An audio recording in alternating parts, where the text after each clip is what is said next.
ओम शांति। सुनते हैं 10 Feb 75 के अव्यक्त बाप दादा के मधुर महावाक्य। आज की अव्यक्त वाणी का टाइटल है सर्व शक्तियों सहित सेवा में समर्पण। आज की मुरली में बाबा ने किस बात का साक्षात्कार बुद्धि बल द्वारा अभी भी कर सकते हो।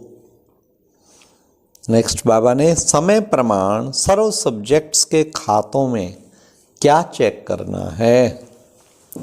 थर्ड बाबा ने साक्षात मूर्त बनने के लिए कौन सी 3 बातें अपने में देखनी हैं।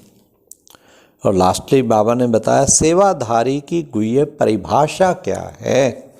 तो सुनते हैं 10 फरवरी 75 की मुरली सर्व शक्तियों सहित सेवा में समर्पण। आज ये संगठन ज्ञानी तु आत्माओं का है। ऐसी ज्ञानी तु आत्माएं अथवा योगी आत्माएं बाप दादा को भी अति प्रिय हैं और विश्व में भी अति प्रिय हैं। ऐसी ज्ञानी तु आत्मा और योगी तु आत्मा का भक्ति मार्ग में गायन और पूजन चलता रहता है।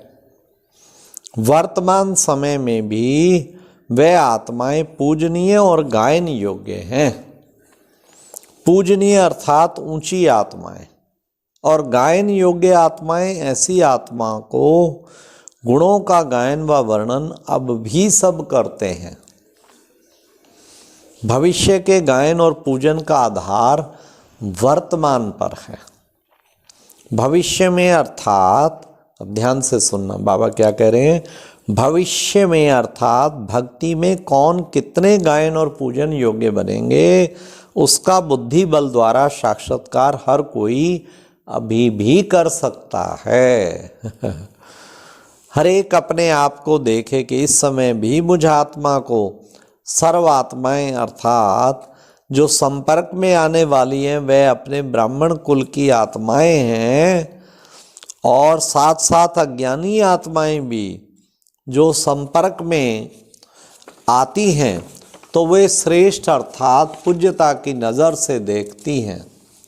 पूज्य बड़े को कहा जाता है ना, तो सर्व आत्माएं उस नज़र से देखती व समझती हैं। अगर अल्प आत्माएं पूज्य अनुभव करती हैं तो वर्तमान का आधार सारे भविष्य पर है। ऐसे ही जो भी आत्माएं साथी बनती हैं व संबंध में आते हैं उनको मुझ आत्मा विशेष के गुण अनुभव में आते हैं। अगर किसी आत्मा के गुण अनुभव में आएंगे तो अब भी वे आत्माएं मन ही मन में व वाणी में भी ऐसी आत्माओं के गुणों का गायन अवश्य करेगी। गुण कोई भी हो वे अपना प्रभाव तो डालते ही हैं, गुण छुप नहीं सकते। तो ऐसी पूज्य और गुणगान करने वाली ज्ञानी आत्माएं और योगी आत्माएं बने हो। अल्प आत्माओं के प्रति अथवा सर्व के प्रति सर्व गुणों का गायन करते हैं अथवा थोड़े बहुत गुणों का गायन करते हैं। गुणों के गायन का पलड़ा भारी है अथवा साधारण चलन का पलड़ा भारी है। समय प्रमाण अभी अपने सब सब्जेक्ट्स के खातों को चेक करो कि कहाँ तक जमा किया है व मन वाणी कर्म द्वारा कहाँ तक हर सब्जेक्ट को संपन्न किया है। सर्वगुण संपन्न बने हैं या गुण संपन्न बने हैं, कल्याणकारी बने हैं अथवा विश्व कल्याणकारी बने हैं। अब अगर चेक करेंगे तो चेक करने के बाद संपन्न करने का कुछ समय है, लेकिन कुछ समय के बाद संपन्न करने का समय भी समाप्त हो जाएगा। देखो आज वही टाइम आ गया। 75 में बाबा ने कहा था अभी फिर भी कुछ मार्जिन है, तो अब तो वो भी खत्म।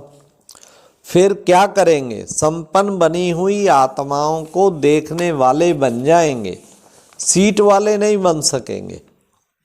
तो तो साक्षात्कार मूर्त बनना है या साक्षात्कार कराने वाला बनना है? बाबा ने विशेष कहा कि साक्षात्कार मूर्त बनना है या साक्षात्कार मूर्त करने वाला बनना है। ऐसे साक्षात्कार मूर्त बनने के लिए 4 रूप में और 3 बातें अपने में देखो। कौन सी? नंबर 1 सर्वाधिकारी बने हैं, नंबर 2 परोपकारी बने हैं, नंबर 3 सर्वप्रति सत्कारी बने हैं, अर्थात सर्व को सत्कार देने और लेने योग्य बने हैं। याद रखो, क्या?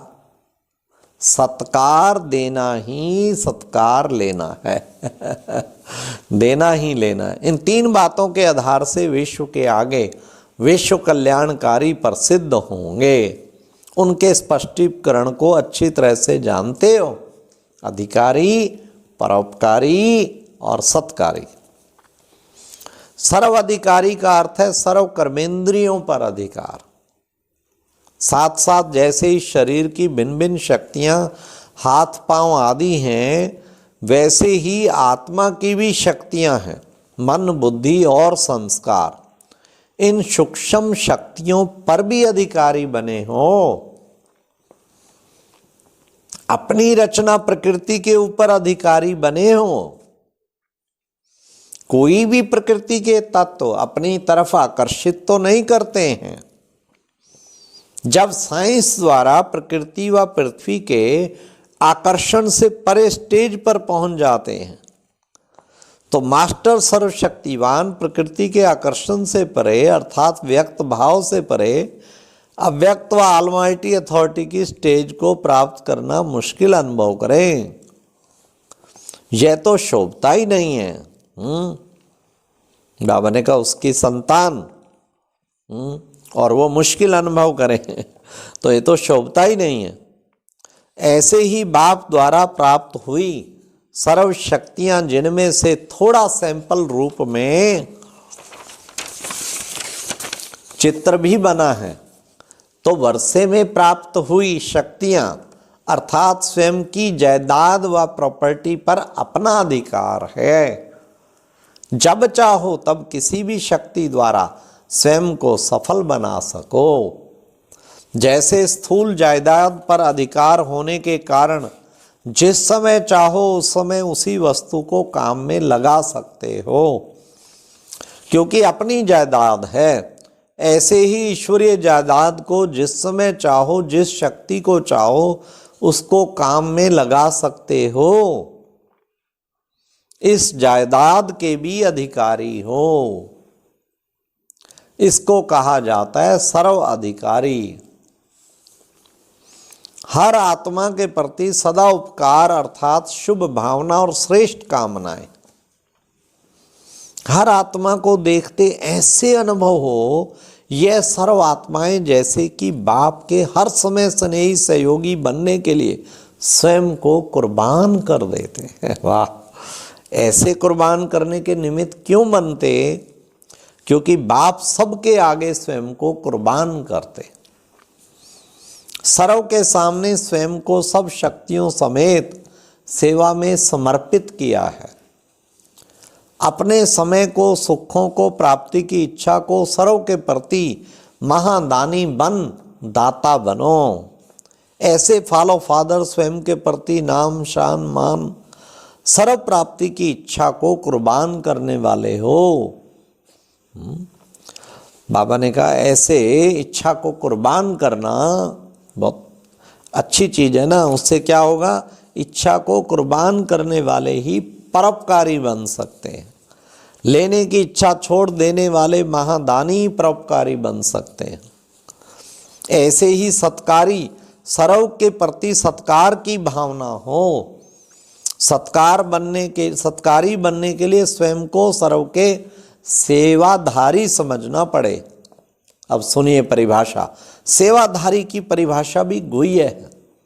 सिर्फ स्थूल सेवा व वाणी द्वारा सेवा, संपर्क द्वारा सेवा, सल्वेशन द्वारा से व भिन्न भिन्न प्रकार के साधनों द्वारा सेवा करना, सिर्फ इतना ही नहीं, अपने हर गुण द्वारा दान करना व दूसरों को भी गुणवान बनाना, स्वयं के संग का रंग चढ़ाना, यह है श्रेष्ठ सेवा। अवगुण को देखते हुए भी नहीं देखना, स्वयं के गुणों की शक्ति द्वारा अन्य के अवगुणों को मिटा देना, अर्थात निर्बल को बलवान बना देना। निर्बल को देख किनारा नहीं करना, वह थक नहीं जाना है, लेकिन होपलेस केस को भी स्वयं के साथ